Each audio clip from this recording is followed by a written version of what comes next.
I'm Ron Gallagher at Maximum Velocity Physical Therapy, and you're listening to Hyperspeed Radio.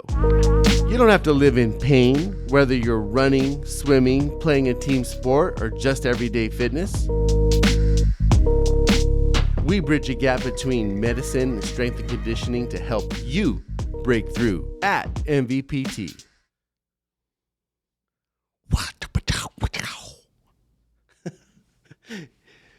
Hello, welcome to Hyperspeed Radio. This is Ron Gallagher from Maximum Velocity Physical Therapy with a Ron's Rant. However, today I'll be recapping all the other episodes minus episode 12 since I recorded them in the same day. So I haven't had any feedback on episode 12 quite yet. But the evolution of the show has been vast, even it's been just a few months. And the vision of the show is totally changing. And a lot of that has to do with some of the creative minds here at Sticky Paw Studios. They're helping me see a path I never even thought of. But each episode that I record, people text me, people in the clinic talk about it. And what I thought I would do for episode 13 is go back and review all the episodes so far and just do some updates, talk about some things I definitely missed, because this is definitely a out of the comfort zone thing for me, and I'm learning about how I can do this better. The people who are really familiar with me know that know some foundation information that I leave out in the podcast that help them understand what I'm talking about during the podcast, but people that are new to me may or may not have some of these details. So I'm going to kind of go back and made a bunch of notes as I listened to them all again, which is a little cringy, I'll be honest, but I'm getting better at it and having a little more fun with it and starting to get a little more comfortable. So episode 1 is me interviewing myself, and that remains one of the most popular episodes. And I think part of it is because I use it for marketing, and I think it's a least douchey way of tooting my own horn.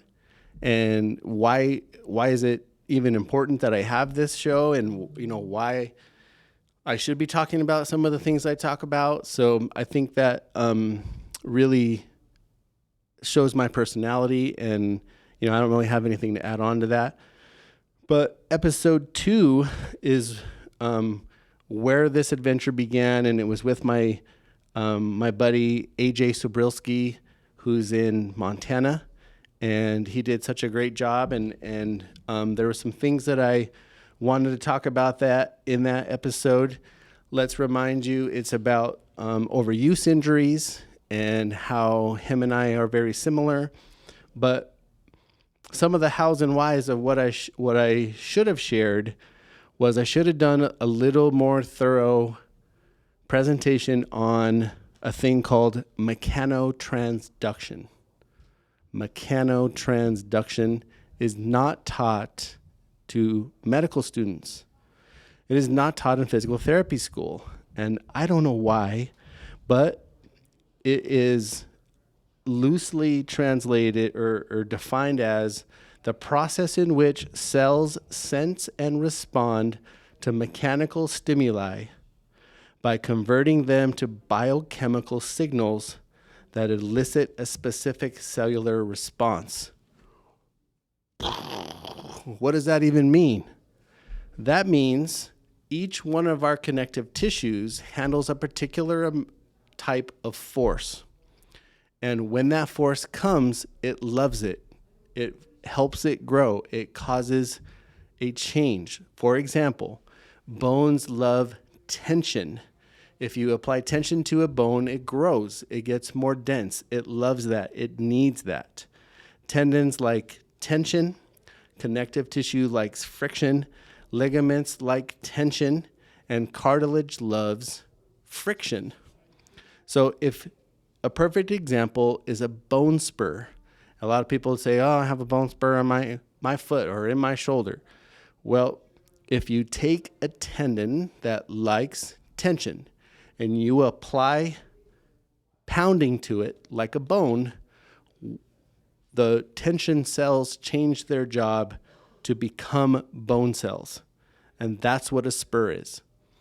So the type of physical therapy that I apply is knowing what force is generating on what tissue and try to give the tissue the appropriate force and then progress or dose the load to encourage that thing to grow and to be in a better place. Another example is an orange. If you take an orange and you take the rind away, there's white filaments of collagen. Those are exactly the same filaments that our body has. And those filaments in an orange are arranged randomly because the wedges of the orange do not produce any tension or movement. If the wedges of the orange were muscles and they contracted and they provided tension, then those collagen fibers would realign themselves in a way that is along the line of tension. And the more force that the muscle can produce, the more those fibers are in the right direction. So when we have a overuse injury, we have more force than the tissue is prepared for. And actually, AJ said it best when he said it's an underprepared problem. So when tendons, muscles, bones can't tolerate the stress that you put on them, they're underprepared. And in my estimation, it's usually because they're weak. Every single person who walks in the door gets placed on a continuum: conditioning, endurance, strength, and power. Where is their connective tissue at, and how do they want to perform? The bigger that gap is, the more they hurt. Conditioning means the connective tissue that surrounds the tendon can hold the tendon down. Endurance means that the muscle can fire over time with healthy connective tissue. Strength means that you can move against a load over time with healthy connective tissue. Power means you can move against a load over time with healthy connective tissue. So it comes back to the tissue's ability to tolerate stress. And if you understand how to manipulate the force to make the body grow, that's what makes our problems better. Not just feeling good, not just walking out with a temporary Band-Aid, actually better. And that was not discussed thoroughly enough in that episode. And so I wanted to point all those pieces out. I should have had that discussion with AJ because he uses very similar intervention for people. Episode 3 is the introduction to Ron Hammett. Shout out to my man, Ron Hammett.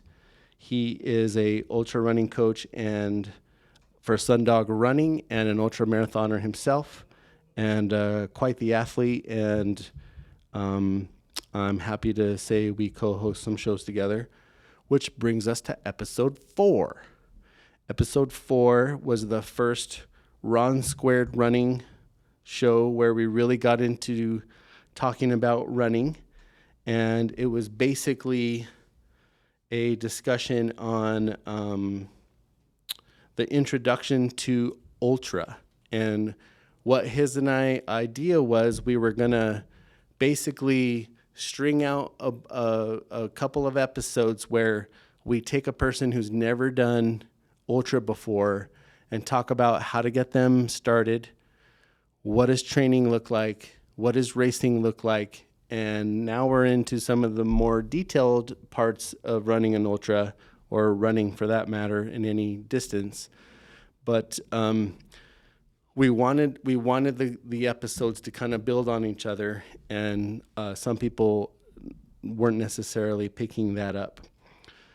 But ultimately, the way that Ron and I both see training runners and in my opinion, all endurance athletes, triathletes included, obstacle racers, even some CrossFitters, is there needs to be a strength base, then an aerobic base, and then race-specific training. And it doesn't matter what your goal is. That I think is the healthiest way to train. And I'm getting tons and tons of different athletes from all kinds of different walks of life and helping them train using very similar concepts has been tried and true. Do you have the fundamental lower back, hip, knee, foot and ankle stability? If you're load bearing, if you're, using your arms, is it upper thoracic, shoulder, elbow, wrist, and hand, and basically use a strength base as a way of preparing for the aerobic phase, and then that aerobic phase, we start to do more race-specific stuff. I talked about an athlete in episode 4 named Eric, and big shout out to Eric. But I did make a couple of mistakes in his story. He was super quick to point out it wasn't Grandma's Marathon, it was the Twin Cities Marathon, and no respect to Grandma's Marathon. But he didn't lose 20 pounds. He lost 50 pounds, which I actually didn't realize he had 50 pounds to lose because he wasn't that, didn't seem that overweight.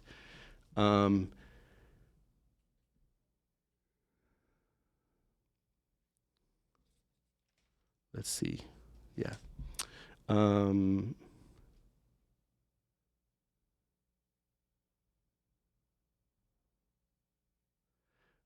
When we are, especially if a coach sends a runner over for the beginning phase of helping somebody start to run, during the gait evaluation, we do a thorough injury assessment, listen to all the history of any injuries that they've had. We work on lower back stability, hip and knee mechanics, any drills we may need. Then we define race goals, and we use a strength program that emphasizes squat, deadlift, and push press to help reach those specific goals. I believe those 3 lifts are the foundation for most, probably 80 or 90% of the strength program would be to master those movements and to do them heavy. And then when we introduce a runner to running, we use simple progression like minute repeats, and then we get to maybe even a marathon schedule where there's maybe 40 or 50 miles a week, but we use the 10% rule, 20% rule, where once a week you can increase the mileage by 10%. If it's 2 weeks, it's 20%, and then we don't add speed and distance in the same week if we can help it. And we make sure that the weekly mileage is less than the long run mileage. So that means if you had 3 or 4 runs throughout the week that, were maybe 15 miles total, that the long run couldn't be more than 15, because we want the weekly miles to be able to support the long run miles. And when runners come in who are injured, who now are hiring a coach or maybe hiring me to coach, and I look at their log, those are the types of errors we're going to see, where the long run was too long and they didn't have the weekly mileage to support it, or the tempo of the long run was faster than any weekly mileage, so the weekly mileage didn't support the long run mileage. So those are concepts that I could have been a little more thorough with, a little bit more basic with regard to the introduction to running, or in Ron's case, the introduction to ultra. Episode 5 was gait training. And really what I should have done is I should have been a lot more thorough with my preparation for that, because I missed some really key stuff, and that one definitely could have been a lot better. but we're learning. One thing that I really love to talk about is when I do the gait evaluation. Now I'm probably up to, I don't know, probably 300. And I would imagine that's probably 4 or 5 times anybody else in town with regard to how many runners they've evaluated and modified their gait. But the process of the gait evaluation is a thorough physical therapy exam, injury history, some special testing, strength assessment, some movement assessment, and then we get on the treadmill and go for a run, and I videotape the run in very particular places because those places have been shown to gather the best information. And if the person brings in multiple types of footwear, and I think one of the footwear is contributing to injury or contributing to the lack of performance, then I may shoot the video using both shoes independently, and we can actually see differences in the gait with the footwear, and then extrapolate, with a 20-mile run, I could see how, given your strength on the table, how this movement pattern with these particular shoes would result in the knee pain that you have or whatever. So we do look at footwear. We assess the running in the different types of footwear. Those have been some of my favorite evaluations where, maybe they're running in Hokas and on trail, and then something minimum on road, and they don't understand why going back and forth actually hurts. But I talk about range of motion and stability, and that's what I test on the table. And then in the middle is the biomechanics of running, and I use a test called the single limb squat test, and essentially that test helps me learn where their hips, knees, and foot and ankle would be in mid stance of running, and that's really where the load bearing is happening, and it's not all the way visible on the treadmill because the person is moving so fast. But from there, we talk about the programming of how a person is running, and that means how many miles, how fast are they running, and what terrain are they on, and how does that fit into their A race and their goal. And from there, we talk about loading rate, and this is the big piece that I missed. Loading rate is a physics term used to describe force and speed. And the force that we're talking about is the ground reaction force. Ground reaction force of running is somewhere between 2 and 7 times your body weight, depending on the surface you're on and the mechanics that you're using.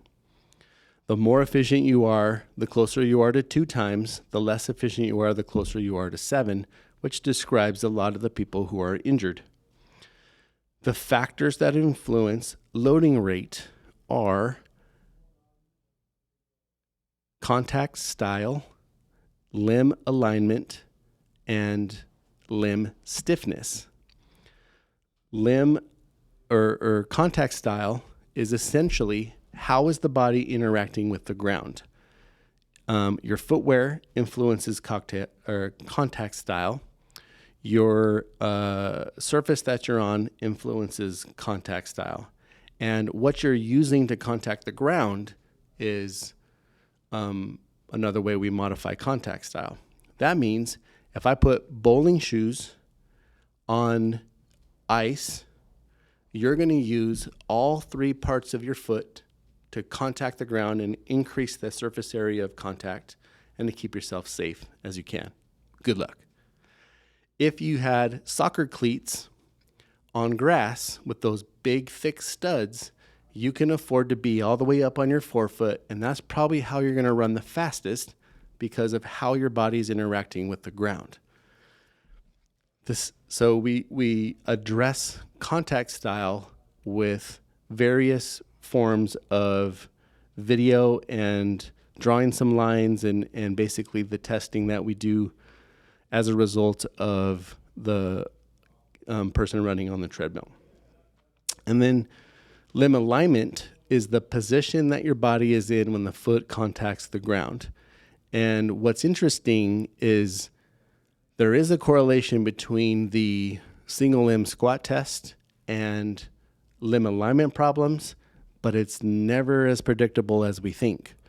And I'm always amazed at a terrible single limb squat test and a amazing running gait, or vice versa.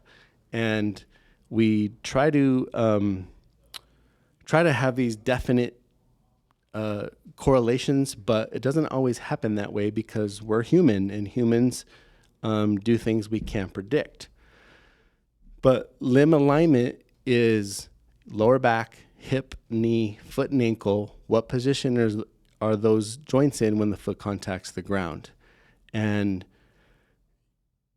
gait retraining can change immediately within a few seconds how a person's interacting with the ground, which changes the way that they're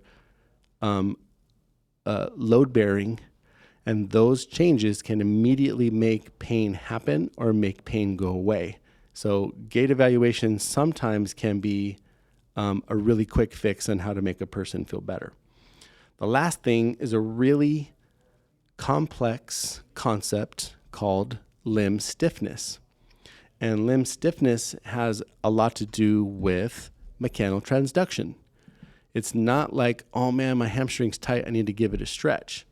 Limb stiffness is how many miles have you ran where this bone has gotten harder, and the harder that bone is, the better at withstanding force it can be. So if the contact style is heavy and the limb alignment is poor, and you don't have the limb stiffness to tolerate that stress, that's what's going to offer the pain. A person who is stress resistant, who's developed a resilient musculoskeletal system, oftentimes through running, has an injury-proof skeleton. If they're in a car accident, they tend to heal better and have less catastrophic injuries than, say, somebody who doesn't. And it's because they haven't put in the work to change their skeletal properties to be able to tolerate that stress. So I definitely could have been a little more thorough on that. We can talk about footwear. There's a big push right now in the running community for super cushion shoes. Hoka happens to be leading the way. Hoka has demonstrated a significant increase in oxygen cost for running. In fact, I had a conversation with a runner yesterday that's perfectly a perfect example of this. I was running pain-free. I took some time off. I came back to running. My Achilles hurt. So what I thought I would do is bring on these Hokas. My Achilles pain stopped in about 3 months. My knee pain started, and then my hip pain came right after that. Well, when we run him in minimalistic shoes, he's got a different contact style than he does when he has the Hokas on, which are ultimately super cushion, and the ground reaction force of running is significantly more in the Hokas, and you can hear it on the treadmill.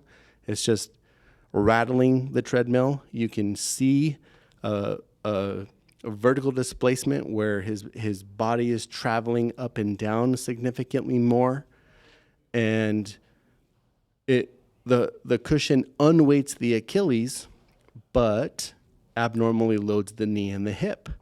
And the demand on the knee now is more because the foot and ankle is not withstanding some of their part in the fun of handling this ground reaction force. So the footwear can definitely influence gait. And the thing that I say almost every day is I can't walk up to Mike Trout's bat and pick up his bat and just hit home runs. I need to interact with the bat or the equipment the same way he does in order to hit the same home runs he does. So I need the timing and the strength, and I need, so the footwear is just equipment. You have to have a body that can support the footwear that you're using. That means if you don't have the lower back, hip, or knee stability to be minimalistic, then your minimum shoes will hurt. If you are too cushioned or too much support, like in a motion control shoe, then the footwear can prevent you from moving through normal range, and that prevention of normal range can offer pain or lack of performance. So the footwear can definitely change your gait, and we need to have an understanding of where we're at with our strength, where we're at with our running to be able to support particular types of footwear. One of the tests that we calculate, and at the time I was like, maybe if I give away all my secrets, people won't want to come. Well, I think I have it safe that if I do share some details, people will still come, because the big picture and how all those puzzle pieces fit still need to be put together. And having an expert like me around to help you do that, basically is still important. So one of the things I test is stride rate, and it gets a lot of publicity because our fancy watches can pull up, exactly what your stride rate was, and it can get stride length, and the GPS is really great at doing that. The problem is if you don't understand how to successfully retrain somebody with a stride rate issue, you can create more problems. So if I calculate a stride rate of 158, roughly 80% of people with 158 or less are currently injured. And one of the great studies that helped predict this was they put this fancy equipment at the end of a marathon, and the first quarter of people, everybody who finished in that quarter were right around 180, and very, very few injured. The next quarter of people were between 158 and 164. That range of people has about 80% of people injured in that range. From 50% and slower to the last finishers of the marathon, every single runner there was underneath 158. So when I'm calculating the stride rate, what I'm actually looking for is how is this person synthesizing rhythm of running. It's where the science and the art of re-educating runners starts to come to life. If I have a heavy contact style and a very slow cadence, those two things could correlate and become painful. But it's still possible for you to run pain-free and have a slow cadence. So I wouldn't necessarily hand a card to a runner on the side of the road who I calculated 158, because it doesn't necessarily guarantee that they're injured, and I wouldn't want to change their gait unless they're actually injured. But slowing the camera down, having very particular capabilities of the camera, which the newer iPads actually do have, you can catch where the foot is contacting the ground, and where the foot contacts the ground correlated to what their stride rate is, correlated to what position are they in when they hit the ground, and then what their injured history was, is basically how we synthesize all those information to be able to help a runner retrain. And The cues that we use are heavily scrutinized in literature, and they were studied on a really fancy treadmill, and those cues, something like move your feet faster than you feel comfortable with, is a way to increase somebody's stride rate without giving them a particular stride rate. Oh, you're 158. Well, 180 is perfect. So why don't we just put on music or a metronome to get you to 180? That person's going to be injured. The most our brains can change is roughly about 5% for 2 weeks. So an increase in stride rate of 5%, and then in the next 2 weeks, an increase of 10% on that original low stride rate means in 4 weeks, we can change 10%. That's how much our brains can tolerate without getting any more injuries. So the way that I go about that is A, give them a cue, move your feet faster than you feel comfortable with, and then B, give them the muscle strength with the exercises to be able to pull off a faster stride rate. If you just put on the metronome 10% faster, it doesn't mean that that nervous system can carry those muscles to that particular stride rate. They have to be in rhythm with each other, which is where the art comes in. So giving them a more resilient body, helping them with better limb alignment, and teaching them to contact better actually makes them a better runner. That service is superior than poking you with a needle and telling you that this is better. You want to move better. You want to have more mastery of the movement that you're using, and you want to become a better runner, a runner who can run a lot longer. So that's why I think the gait evaluation is a really important service that I provide, and it's also a feather in any runner's cap. The price of admission is worth the education, and the outcome of understanding your body and how to become a better runner is definitely the value in that gait evaluation. Episode 6.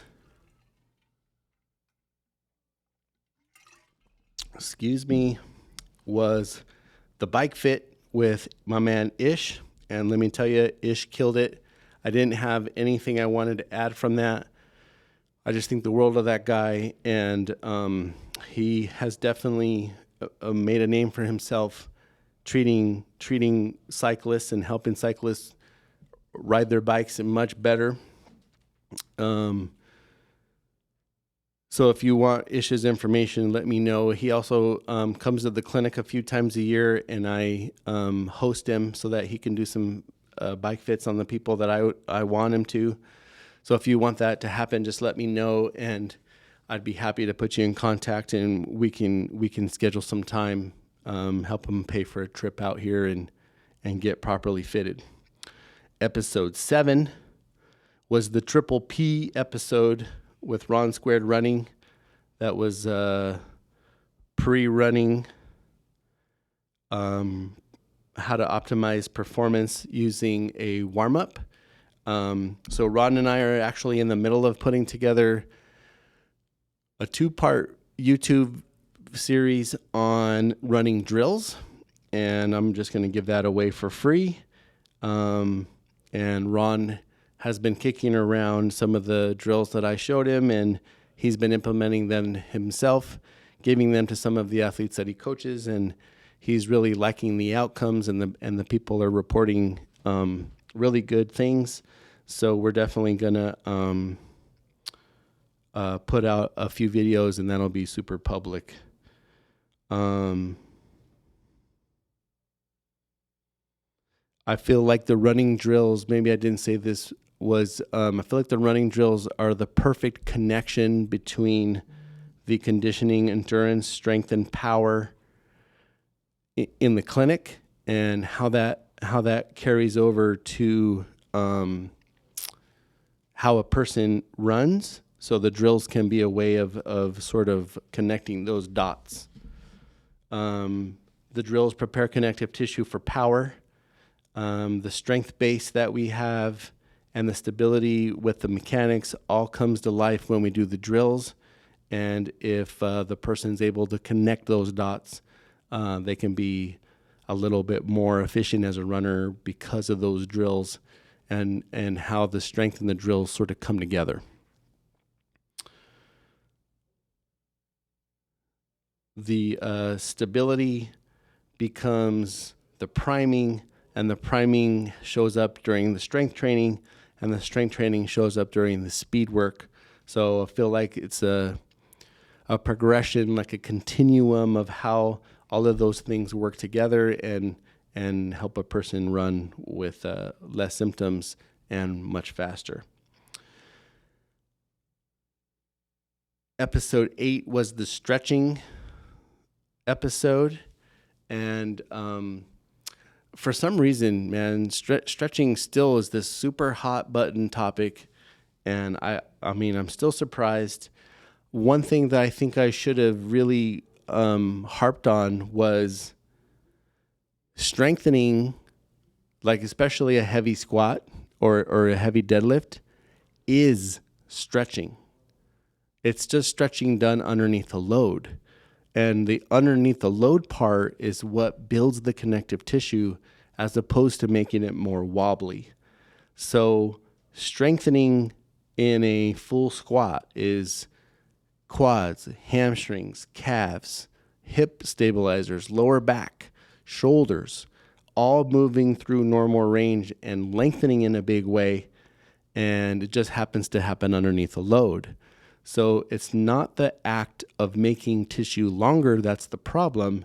It's the stimulus around that length, because a passive lengthening turns the nervous system off, and the nervous system off is what causes the increase in injuries and the decrease in performance.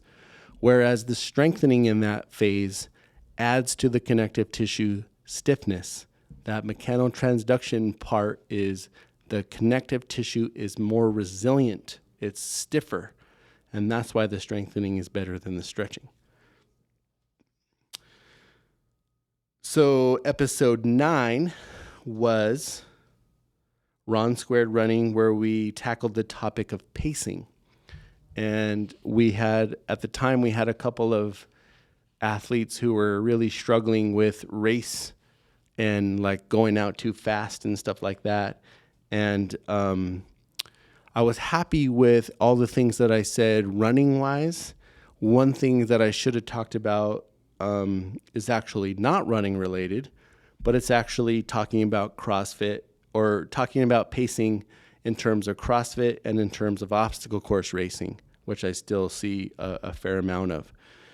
A perfect example is during this last the 2021 CrossFit Open, there was a workout that was 15 front squats, 30 toes to bar, 15 thrusters, and then a 1-minute recovery. 15 front squats, 30 chest to bar, 15 thrusters, 1-minute recovery. 15 front squats, 30 bar muscle ups, 15 thrusters for time. And the men used 95 pounds, which for some people that might sound like a lot, but really it's not that much for front squat or thrusters. What that weight does and what that 1-minute piece was, the biggest gift that Mother CrossFit gave us was this 1-minute recovery. And what CrossFitters didn't understand was if you blast your heart rate all the way through those thrusters, you get nothing out of that 1 minute. And that 1 minute recovery was actually the key to the entire workout. Because in the world of aerobic capacity, they play with these types of workouts, and what they realize is in CrossFit, we just have this like go until your head goes through the wall mentality, that if you give them a 1 minute recovery, and if they don't know how to use that gift, they'll actually not complete the workout, even if they have the bar muscle ups and the chest to bar skills, because they can't complete the workout. They just gas out, and they won't get all the chest to bars because their heart rate is so spiked. So the front squats in the beginning of the workout and the toes to bar and the thrusters in that first couplet there, they have to be partitioned or paced in a way that's super low, so that you get the 1 minute recovery and your heart rate has a chance to actually come down. And if it actually comes down there, then when you get to the chest of the bar, you're not gassed. So learning how to pace that first 3 exercises is the skill in this particular workout. And it ate so many people up because they don't know how to pace it. And, to be able to sit back and analyze the workout and say, what are they really trying to do here? What they're doing is they're testing your metabolic conditioning and your ability to do gymnastics when your heart rate is through the roof. So front squats and the thrusters are just there to make you tired. And if you pace them in a way that you don't get as tired as possible, and you can use that 1 minute to your advantage, then when the gymnastic skills come, you're more fresh and your muscles are able to tolerate those workouts. So what's interesting is I did take the aerobic capacity certification, and I was laughing the whole time because I come from a Olympic caliber track background, and they're teaching these like basic running concepts to CrossFit coaches, and these CrossFit coaches' heads are exploding because they never learned this basic physiology. And the guy who runs the aerobic capacity, he's a former long course triathlete who was just injured all the time. And when he started CrossFit, he started to do a lot better, and he was less injured. Imagine that. He was stronger. But his concepts are, they're really great workouts. It's a really great way to teach these athletes how to control their physiology, but there's really nothing special to it. It's just basic running science. It's basic track knowledge and applying a CrossFit wrinkle into it. So just kind of interesting how that whole subset of people get tons and tons of accolades, but I don't really think it's that all that special. But it is good stuff, and it's important for the skill of CrossFit because in CrossFit we want to be able to do anything good on any given day, and understanding how to pace is a really important skill. And when I coached an elite triathlon team, I liked to use these particular workouts as a way of teaching them how to control. How do you get off the bike and run 5 20-minute miles? Well, you learn how to control your energy. You learn how to control your pacing. And these types of workouts can do that. And you can do that in a really, really short period of time. So, 15-minute workout where, you have to run or you have to do the skier and move a barbell. You really learn how to pace and how to be uncomfortable and be able to tolerate heavy intensity. Now, for obstacle course racers, I find it really interesting how they perceive training. I have a guy who probably can do 30 or 50 unbroken pull-ups. and he uses all kinds of different handholds, and he's got really, really great grip strength, and those particular obstacles he's going to do really, really well at. But you ask this guy to climb a wall where he has to use his legs, you have him run, you have him do anything that he has to use his legs on, and he's just gassed. He's just completely lost, and his Spartan times are not that great because he doesn't understand that he's a runner who does obstacles. And I said, well, how many times a week are you running? He said, oh man, I'm so afraid of running 1 time a week. All right, so you do 1 time a week. What kind of running are you doing? I'm running 1 mile 1 day a week. I'm like, come on, man. How are you supposed to run 9 miles and do obstacles if you're not training that way? So for obstacle course racers, it's important to be able to run more than the event. So if you have, a 3 mile Spartan, then I think 5 miles is important for you to be able to run. You got to be able to do more than the distance.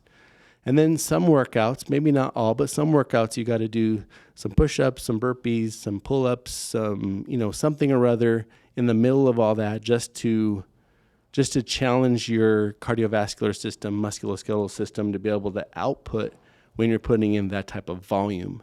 So learning how to pace comes from running. And, knowing what your half marathon open time is important if you're going to do a half marathon distance obstacle course race. If you're trying to produce the same tempo in between obstacles, you might get yourself in trouble. So understanding how to pace that is really, really important, and learning how to run an open distance and then how to incorporate obstacle course obstacles into that running is really the skill of Spartan. And they don't always see it that way. A lot of CrossFitters like Spartan because they can just flat out output. Well, if you learned how to pace it and you were more skilled at running, and then you apply the strength of CrossFit or high intensity interval training, that can be a really great combination on how to get these obstacle course racers able to complete races much faster. And then I should have talked more about triathletes. And, as a triathlete, an Ironman who coached an elite triathlon team, we spent a considerable amount of time on pacing with regard to especially running, but some swimming and some bike pacing. Well, converting bike to run, in my opinion, is the most important piece of triathlon. Swimming to biking is fairly easy. Swimming, your heart is parallel with gravity, and you're in water where there's virtually no contact, is easier on our bodies than, say, running. And biking offers a neurological challenge that's very different than swimming. And at first, to the untrained triathlete, going from biking to running is very difficult. But really what's at play here is you have a tank for each sport, that those 3 tanks also fit into a big tank. The tank is called VO2 max, which is the amount of oxygen you can move in a minute. Well, your biking VO2 max, your swimming VO2 max, and your running VO2 max are all different. They're not the same. Your run VO2 max is the highest, followed by swimming, followed by biking. That means that running activities spill over onto swimming, spill over onto cycling. Swimming activities spill onto biking, but do not contribute to running. Cycling does not contribute to swimming or running fitness whatsoever. What can happen on a bike is the bike is the same neurological stimulus as lifting weights. So a runner who's weak, who takes up cycling, can become better at running because they're stronger, but not necessarily cardiovascularly more fit. Traditional, old school triathlon approach is don't burn any matches in the bike. Save all those matches for the run. I think that's a limitation built into the training. If the person trains to use all their bike fitness and then get off that bike and transition to run and teach the body to convert to run system, that they will not run out of energy. It's when the person gets in trouble when they do that is because they're untrained at it, not because that's a bad philosophy. So training to bike hard, then get off and run is how we do that when we race. And if you do something new on race day, like pace it different than you ever did in your training, that's how you crash and burn. Not necessarily that that going too hard on the bike contributes to a slow run. Open swimming versus pool swimming, the paces hardly ever correlate. We need to have some open water swims to know what open water timing is going to be like and how to pace that. You need to wear a wetsuit if you're going to race in a wetsuit, and you need the same or similar temperature in the water to how you're going to race if you're going to understand how to pace it. Classic rookie mistake is I never swam in my wetsuit and I swam in colder water for the race than I did in what I trained in. The increase in tension of the wetsuit makes you feel claustrophobic. The cold water increases your heart rate and it helps you freak out. So you need at least 3 open water swims in your wetsuit if you're going to race in your wetsuit. And you need to swim with other people if you're in a mass start or if you're in a time trial start. You still need to be able to swim with other swimmers and be perfectly comfortable with somebody touching your foot, you touching somebody else's foot, or somebody swimming right over the top of you. If you don't have practice with that pace, your first 200 meters are going to feel super fast. And there's always going to be a kayak or a boat there because that's where people are going to freak out the most, is that first 200 meters if they're untrained in how they practice and getting ready for that swim and how to pace it. In the pacing episode, I did talk about how I did a VDOT, and I actually did one since then. I thought it would be fun to have a look at that. So this guy wants to run an elite marathon, and what we did was we met at the track. I coached him on some drills and strides. He did a couple of 200s to get himself ready. He didn't want to do too much. He felt like too much would make him tired. And I forgot to have this ready.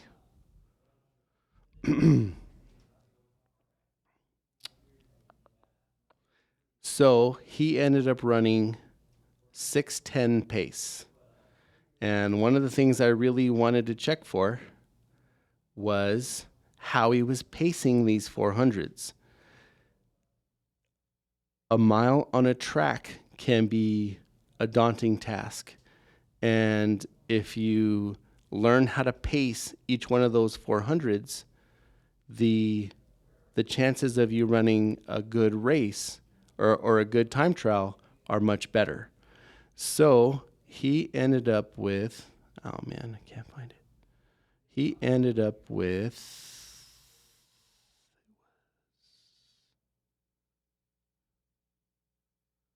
He ended up with a third 400 that was too slow and a first 400 that was way too fast. So that helps me see how he's handling a hard effort. And if he goes out too fast in that first 400, then he's created some fatigue for himself. And then he knows that he has half the distance to go in that third 400. And if he's super pooped, or if he's holding on to that and sandbagging it, he will end up doing the third. Oh, here it is. So the first 400 was 112. The second one was 117. The third one was 121. And the fourth one was 118. So that was a 509 mile, which he was pissed about. And like 90% of the world is like, whoa, that's super fast. Why would he be so pissed? Well, he was looking for 450. And so based on the 400 times, 112, 117, 121, 118, had he paced that a little bit better, he's actually probably more in 5-minute pace than this one shows. If he would have been a little slower in that first 400, much faster in that third 400, he would have paced himself a lot smarter to run less time. So the VDOT helps me do that. And then now we know what 5K pace is. We know what lactate threshold pace is. We know what easy pace is. And we just plug and chug from there. So when it comes to pacing, I think that VDOT test is really important. And that's the information that we gathered using that. Episode 10 was the industrial athlete. And I really did that because I'm doing a lot of work with one of the bigger AC plumbing companies in the Southwest. And I wanted to be able to have a video of that floating around for them. But ultimately, I wouldn't want to make any other changes. Episode 11 was the nutrition episode that Ron and I did. And as of right now, it's only been out a little bit of time, but the feedback on that has been really tremendous. Lots of people downloading it, lots of people commenting on it. And one thing that was evident is it was a lot of information. It was an hour and 20 minutes, and each and it probably could have been a little bit more for beginners. Ron and I kind of got excited about the ultra part of it, but one of the things I wanted to talk about was how one thing I didn't mention was we know that protein offers a little bit of energy, and sugar offers some energy. Sugar offers four moles of energy, while fat offers 12. And I didn't mention that fat offers 12. And when sugar burns, it burns dirty, meaning there's a lot of cellular byproducts with regard to burning sugar, primarily for fuel. And when you burn fat for fuel, it burns a lot cleaner and you get more energy out of it. So if you're trying to lose weight, teaching your body how to utilize more fat is an effective way to do that. And sometimes people who are trying to lose weight don't know how to program their food and the workouts together. And one of the things that we can use is a fasted workout. And a fasted workout sometimes will come with headaches or nausea or and understanding what those signals mean is important. And if you have never trained on an empty stomach and then you train on an empty stomach, your body's going to be like, whoa, we need sugar. What's happening? And one of the things that's going to happen is you're going to get a headache. And that headache is oftentimes your brain trying to trick you into getting more sugar. If you give it water or if you give it fiber like almonds, then it'll learn how to convert that signal, and you'll actually learn how to burn more fat. So being able to synthesize some of the things that you're feeling. And one thing that is interesting is if you're new to endurance nutrition and you never drink these really, really sugary drinks, your liquids can upset your stomach, or if you don't include them in your calories per hour, you can actually be over or under, and it's important to be able to know where you're at liquids wise.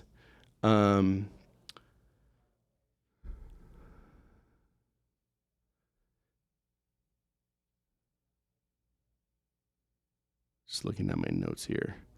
Another thing that's really important is the intensity of the workout and the temperature of the workout can all influence those numbers that Ron was talking about. He's really great at finding out your calories per hour, but if the temperature is hotter or if the elevation is more, I think we could have been a little more clear that we have to adjust for that.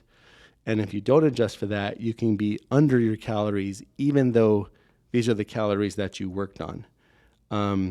We definitely don't do anything new on race day. And, a lot of times we go to the expo or the packet pickup and there's like these cool new gels or whatever.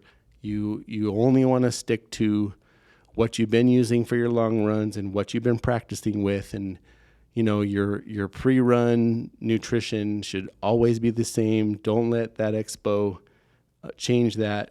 If you want to get them, but save it for when you're in training again and you want to practice what the new gels would be. Let's see.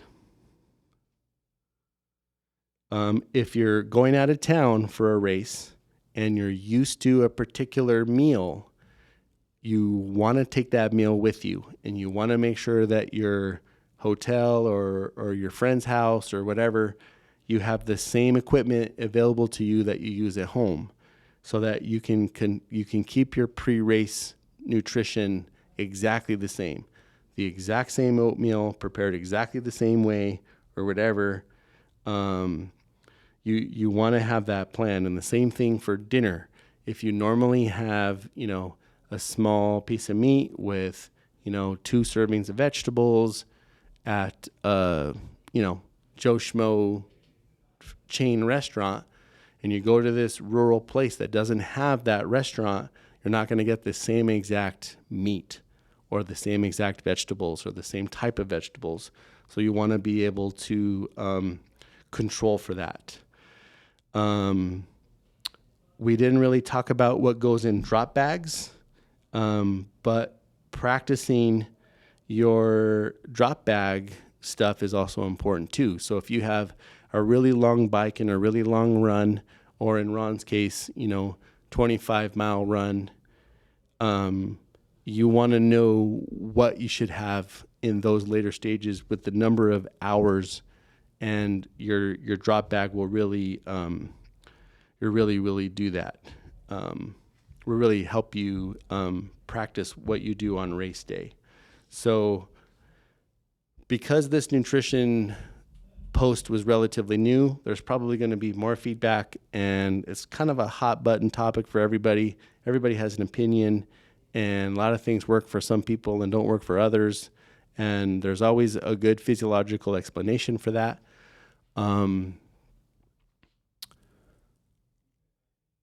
So yeah, I shot episode 13 today. This is episode 13. Episode 12 is with Madeline. So I'm pretty excited for that one. And the last thing I want to say is what I've been listening to. And I'm still pretty much exploring this country vibe.